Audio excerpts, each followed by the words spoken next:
I want to ask you about your relationship with MC Hammer and Dion. These are two people you work with. Give me the backstory behind that. How did that come about?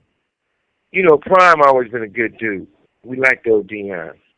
So, Deion used to have like these basketball games for the celebrity basketball games, and I fly my guys out, put them up in the hotel, and let them participate in this event. So, Deion wanted to be a rapper. I said, all right. He said, man, I want to do an album. I said, well, you don't need to do no gangster shit. You Prime, you're an NFL star. We can build it around that. So I got the writers together, got the track together, got Dallas Austin did a lot of stuff on him. Uh, I flew guys to Atlanta because he was living in Atlanta at the time, and put him up in hotels for like 2 and 3 months straight. You know, order room service, much as they want, whatever they wanted, I paid for it. But it supposed to be because of Deion's album. Deion had an agent named Gene, a real good dude. He said, "Look, man, you pay for everything, and he keeping up the track with how much I spent so far, and I spent probably like 450,000, right?" He said, "But Deion, got deals with Nike, and we don't know that'll be sound. It's not corporate for Deion to come out on death row. At this time, I already got $450,000 in, and all the work done. One of the songs we did is "Must Be the Money," the one they was playing on that Gacko with the fucking, the little commercial. So, nevertheless, I said, well, look, if Death Row too powerful and too dirty for Deion, I mean, as long as I make my bread and make my bread back, I'll take the Death Row logo off and we can just put it out on Interscope. Because when it came to anything dealing with hip hop or black, that was my position at Interscope just as well as it is with Death Row. I had to say so. So I grabbed Jimmy and all these guys, and we had all these meetings, and we finished the album up. Later on, a few things started happening. I guess I was going through some things, and I never got my bread back. They didn't, and we was all in. I was all in, taking private planes and let Deion perform in clubs and little small places to perform at, promoting it. Matter of fact, Deion wanted some things done I'd rather not say, but it wasn't across the board. With the guys he wanted to do things for him, they ended up going in jail and getting a little time, and I had to pay for all that. So that raised the bill up on that. And Deion never paid me back. I know recently he went on somebody's show and said that he paid me back. Where and when and where's the check? Then he called Nick and a few people directly and said, hey, I paid him. Okay, where and when, where's the check? Still haven't got my money back. So, oh, by the way, I can use my shit there. But at the same time, we was all really good friends. At the same time, I remember one time that Deion had a game. The Dallas Cowboys were playing the 49ers. So we called up the private plane, took my pops, three of my uncles, three of my homies, and off to the game we went. After the game, Deion stayed over, and we all went to Hammer's house. That's when Hammer had built that big house on top of the ghetto. And it was at the bottom was like the project, and Hammer went up the hill. It was a nice mansion up there. So we go to Hammer's house, and Deion there. We all there. And the crazy thing about it, he would just say, later on, they just try to say Deion on the sweet side. I said, not Deion, not Prime, And then if people started connecting the dots later on and saying, well, Tracy Edmonds only married guys in the industry that go both ways to trying to cover something up. I still didn't bite. And they said that today. And this was after the fact I seen what I seen. But at the end of the day, Tracy was married to Babyface, Everybody know Babyface, Damian Thomas, and all those dudes been lovers. Everybody know that, according to everybody who speaks, Eddie Murphy situation, his lovers are getting caught with trannies. Everybody then, she was with both of them. Then she was with Deion. And everybody said, man, did you guys know? We said, no, we just knew this. Hammer had this house, but he also had an indoors pool.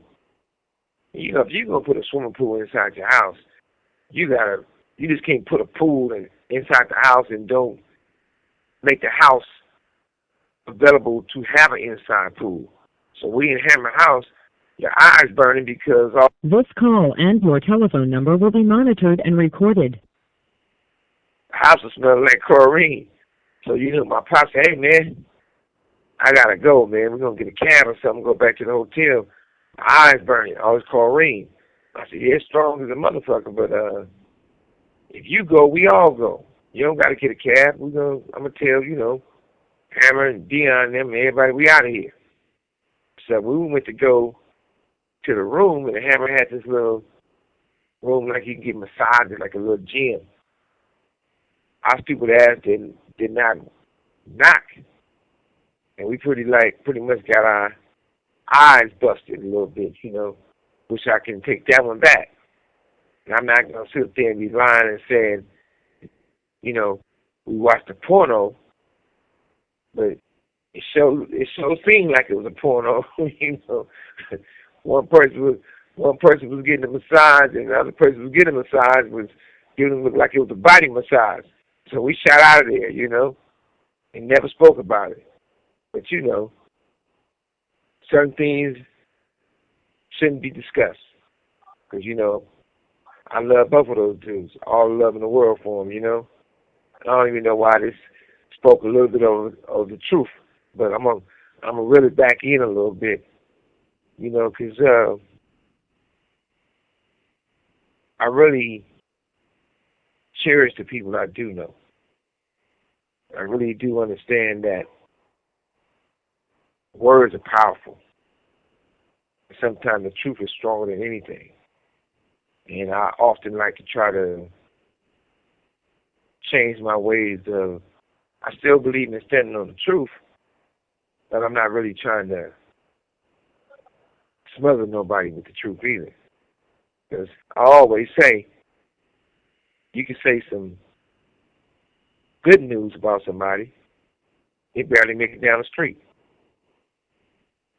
You say some not considered good news or bad news about a motherfucker, it'll make it around the world, not down the street, it'll make it around the world 10 times before good news make it down the street. So that's been said,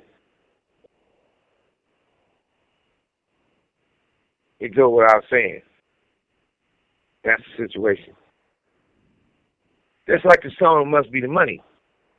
When it was time to make one of the songs for Deion, you know, once again, when people think they're in the studio with Death Row, they around the Death Row people, everybody want to shoot a motherfucker. Everybody want to beat a motherfucker. Everybody want to, and it's crazy because even though Deion curse, he stays saying bullshit, he wants to, but he want gangster. And we like, nah, man, you can't be gangster, you know. So everybody was like, talk about stuff like, and people see, when you do music, it's supposed to be believable. So even if you don't shoot people, even if you don't rob nobody, but an artist, a rapper can be a great actor and you believe what they're talking about. You can have an ugly bitch say she pretty. In reality, ugly is a motherfucker. But if she got confidence with it, you believe she pretty. And if a guy a square dude and he acting like he a gangster, you'll believe it. So when it came to Deion, we was like, let's give you something believable. Like, you got money. You Deion Sanders. So therefore, it must be the money. That's how that song came about. And everything was done specifically for him. And if they would have dropped it, when I say drop it, it would have shut everything down. Because Prime was in his prime. And that's a great song.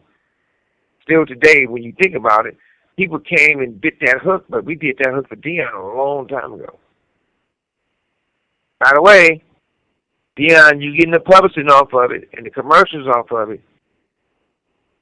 I ain't a tight end. Did I get my bread back door or what? But you know, Deion is a good dude, man. I ain't gonna say nothing bad about him. Hammer, me and Hammer, we go way back.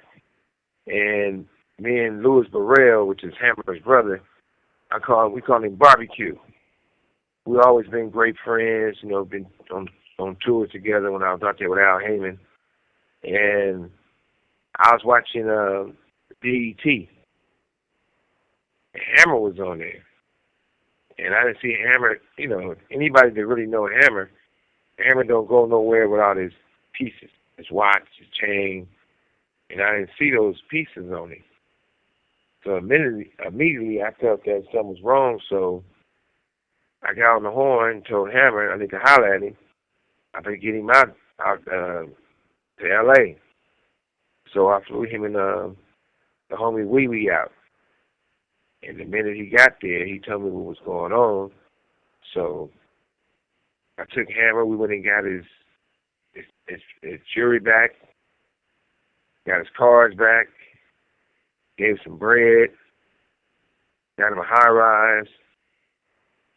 He bought a Rose, he bought a Hummer, and we started getting it in, you know. And, you know, introduced him to everybody. He know everybody, but not on the one-on-one page. Like, we're going to be doing some work together. We're going to do an album for him. The first person I talked to about it was Pac. And Pac had always been outspoken. So Pac wasn't on board at first. He was like, nah, man, Hammer can't come to Death Row, and, you know, his style of music ain't our style of music. If he going to do his style of music, he got to stick to dancing. Because, you know, Hammer was on some gangster shit. And Pac didn't like that. And I was like, but, you know, this Hammer, we got to at least get him a shot. So I told Pac that I wanted to do a song for Hammer. So usually when we get a song done for someone, I can Pac the writer, he'll go in and do the vocals. I'll put it on a CD or cassette, and they'll listen to it for a week or two till they learn it and perform it exactly like the person wrote it. So the first song we did for Hammer, at least one of the first songs, it was a song called Unconditional Love. The reason why Pac picked that song, because he was like, well, Hammer ain't gangster, Hammer ain't street, so Hammer been married all this time. He said, even though I never met his wife or nothing like that, but he knew Hammer was married. So he did a song called Unconditional Love. That song supposed to came out on Hammer, but when I went to prison, they put it out on for Tupac. Tupac would have been mad as a motherfucker because he did that song specifically just for Hammer. So that's how it started, you know. And we did a lot more songs for Hammer. We finished the album up for Hammer. But unfortunately, when I got locked up, and then Hammer had came through and took all the songs we did for him, all the reels and the masters and stuff, and took them. Everybody was hot about it, but I was like, Hammer's still my brother, you know. Everybody want to deal with it a certain way, and you can't treat your brother the way you treat someone else in the streets. As a matter of fact, Eric B. wanted to do a project, and Hammer had some songs from Tupac that he stole out the studio. That wasn't Tupac song, but it was Pac vocals. Eric B was like, man, I'm going to do this project. I want to use those songs. Hammer was like, nah, I ain't fucking with you. And recently, not recently, but a while back, somebody called me and was like, hey, I got these Tupac songs because I bought Hammer storage. He owed $100 and he didn't pay it, so I got them. I said, well, you can't use them. That's considered stolen property, you know. However, that's how that went. At the same time, you know, Hammer's still Hammer. That's our brother, but Hammer's relationship with a lot of people might be shaky. I'm always going to have love for him. I know him and Pac weren't the best of friends, but they had respect for each other. And I know Hammer did a few speaking engagements and said that Pac used to call him Uncle Hammer. And Pac ain't never called him Uncle. And This call and your telephone number will be monitored and recorded. Pac wore his heart in his fist. He hit with that motherfucker. So Pac told her how he felt it was. And him and Hammer wasn't tight to be where he was calling him uncle or all those type of things. Pac was more about the rah-rah, and him and Hammer, they wasn't close like that. But shit, we took a trip. It was my birthday. So my B-Day one year, I ordered a plane, and everybody supposed to took somebody. It was a couples event, basically. If you wasn't married, grab your bitch, So we flew to Belize. When we get to Belize, the first night, a friend of mine owned a hotel. We closed it down, and we went wild bull hunting, wild pig hunting at night. We lived in the jungle, and everybody had different rooms. Then we went to the city. Then we went to the island. Each place we went to, we all had, made sure everybody had a big suite, big living room, big bedroom. Everybody was couples. Even the homies had couples. Everybody had somebody. Neckbone and Rage was together, and so on and so on. And Kadada was there. I remember one time we coming in and we looking for our bitches, and they was all in the room with Kadada having one of those waiting to exhale moments. Kadada was preaching to them, saying, "Hey, if y'all gonna have sex, here go condoms. Everybody gotta make sure they don't run out of condoms because back to safe sex, they might have something." I'm like, man, fuck this bitch. I tell my bitch, if you gonna listen to this bitch, you might as well sleep on the floor. I get a new bitch. I ain't going for that. And everybody started clowning and laughing. That's why everybody thought it was so funny when Kadada tried to say she was pregnant about Tupac when they never had unprotected sex. But that's another story at a different time. But anyway, everybody had somebody except for Hammer and Snoop. I don't know why he didn't bring Shantae and Hammer didn't bring his wife, and Pac was clowning them because they'd be in the same bed. Like, we'd be partying all night, doing all the crazy shit, and when it was time to take it in, everybody grabbed their bitch and got in their room. We'd wake up in the morning, waking everybody up, and sometimes we'd go by their room, and Hammer and Snoop would be in the bed asleep. And Pac would be like, man, why you in your room? Or why you not sleeping on the couch? Why y'all both laying on the bed? Damn, they were like, man, ain't nothing wrong with that. Pac, you crazy. And we used to all, laugh and joke about that. It was a big thing. It's just all funny games of the family,